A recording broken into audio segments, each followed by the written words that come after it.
Welcome to Translogic. I'm Jonathon Buckley. In Harley-Davidson's 111-year history, they've stayed tried and true to what they do best, producing large, loud, highway cruising bikes. But some critics say that they lack innovation, that Harley-Davidson's stuck in the past. Well, that could all change with their surprising foray into the electric world with Project LiveWire.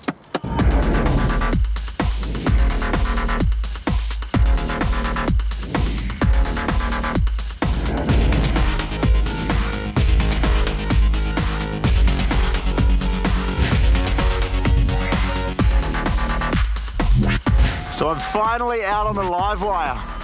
I've been excited about this bike ever since I first saw hints of this on the interweb.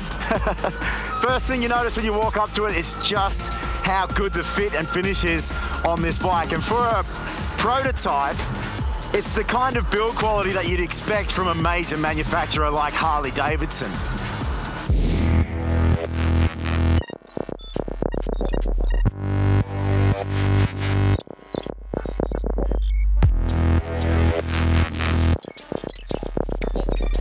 So I'm with Jen Hoyer from Harley-Davidson's Project LiveWire. One of my first concerns when I heard about the LiveWire was, oh, they're going to get some pushback from the Harley-Davidson loyalists, you know, the customers that have been around for decades. There's been, you know, both camps, right? What are you doing to our gas-powered motorcycles?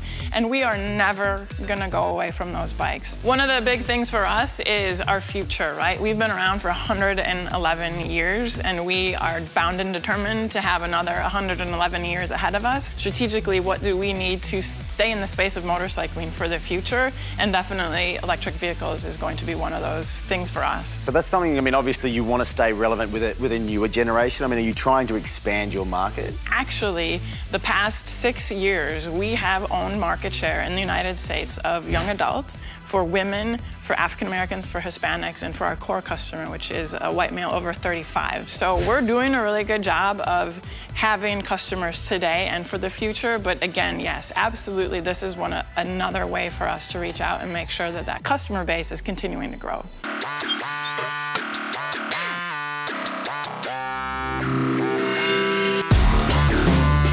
In June, when we brought Project LiveWire out to the public to get this feedback on what it means for Harley-Davidson to bring an electric vehicle to the market, we've just been overwhelmed with response from all sorts of people on what that would look like for us. So obviously this is a future concept for Harley, and it's employing all this new technology. But what's it like as a motorcycle, as a real-world motorcycle? It's got the regenerative braking, so when you come into the corner, you shut off the throttle. You do have that bit of engine braking, which is nice for those that are used to regular gas-powered bikes. So you've got that start to slow you down as soon as you shut it off.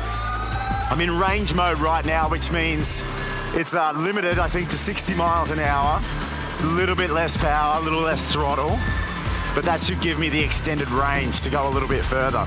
When it comes to performance numbers, 74 horsepower, 52 foot-pounds of torque, I mean, it's right there. How has the response been to the performance of the bike? They love the torquiness. And then, of course, one of the other major differences is the single-speed transmission, right? Yeah. So it's clutchless. More and more I ride electric motorcycles, the more I appreciate just the little advantages that you have, which is, you know, on a hot day like today in Southern California, you've got no heat coming out from the engine underneath you.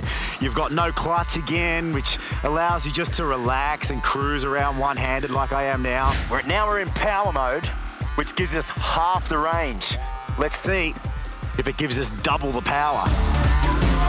Oh! And it does. What a difference. Wow, screw the range. I want the power. Well, let's talk about the design, because it's beautiful. I mean, it's for someone who likes more of the futury, sporty looking side of things. You've employed some new technologies as well. I mean, you've got the all aluminum frame. It takes up next to no weight as well. Is it 14 pounds? Yeah, about 14 pounds. Yeah, so from the beginning, the engineering team and the styling team came together to say, what is this going to look like for us? This motorcycle, we wanted that nod to the future, right? But also a nod to the history, right? So that longitudinally mounted engine is still the centerpiece, like all our motorcycles are. The engine is still the centerpiece.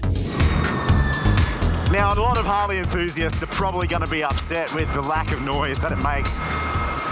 And you know, I enjoy the sound of a regular combustion engine as well. But there's something to be said for this electric whir.